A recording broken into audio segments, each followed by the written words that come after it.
After a crash, it's instinct to check that your body's okay, but you should definitely check your bike over, just so you know that it's safe to continue on your ride.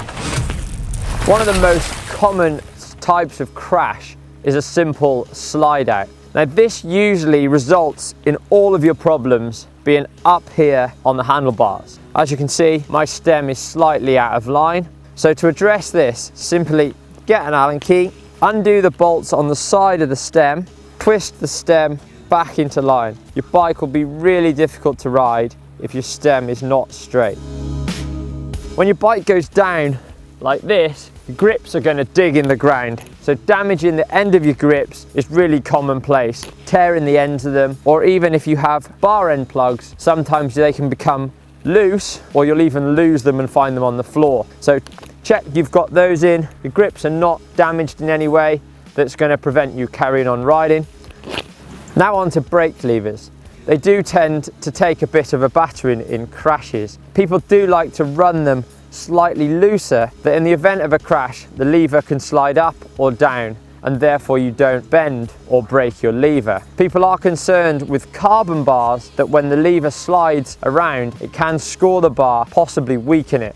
I don't like mine to move around too much and have them quite firm.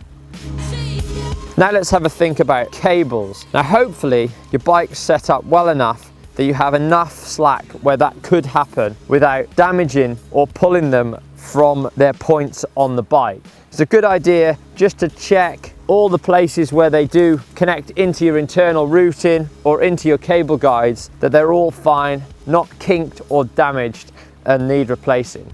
Another thing that you will need to check is the sort of where it enters the master cylinder here. If they get an impact, they can come loose. So it's worth just having a check there that you haven't damaged anything. There's no leakage of hydraulic oil. If you've got an aluminium bar, obviously that can bend. It's worth just taking a step back, having a look, making sure the bar is still nice and straight. In this case, I have a carbon bar, so if I've had a really big crash, the chances are it'll snap. Do take a look for really nasty chips or scores in the bar. Although it might get you home and back to your car, it would be worth replacing it if you have some heavy damage on the carbon itself. The final check you might want to do after a slide out is your headset.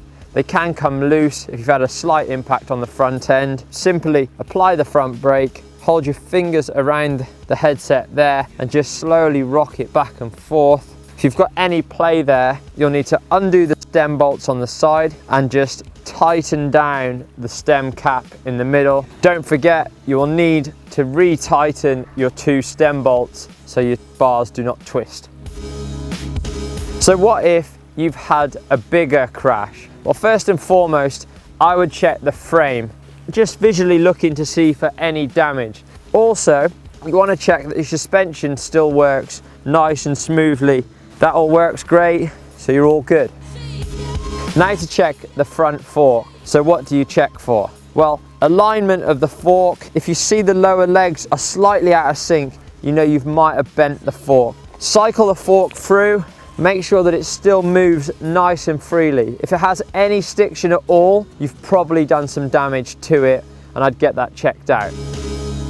Also worthwhile checking your wheels. I like to give mine a spin. I'm looking for any buckles in the wheel itself and also the pressure of the tire. So make sure it's inflated and you're all good. Give your wheel a spin. Just cast your eye down the disc to see if it's straight. Have a look at the side wall of your tire. Check it all the way around. What you're looking for is slices in the tire or bulges deforming of the carcass of your tire. Go round each and every spoke, giving them a squeeze, and you should be able to tell straight away whether the spoke has lost tension.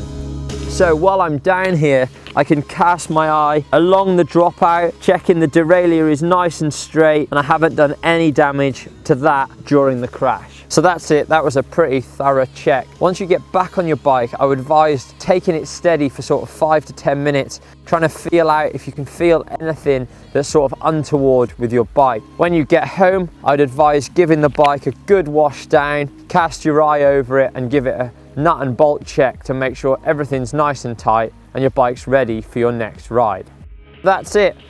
That should be exactly what you need to do to check your bike after a crash. And I'm guessing that you probably want to watch some more videos here on GMBN.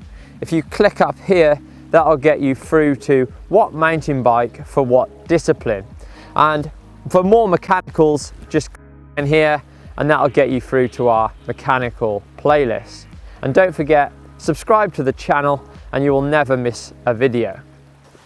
Okay, come here.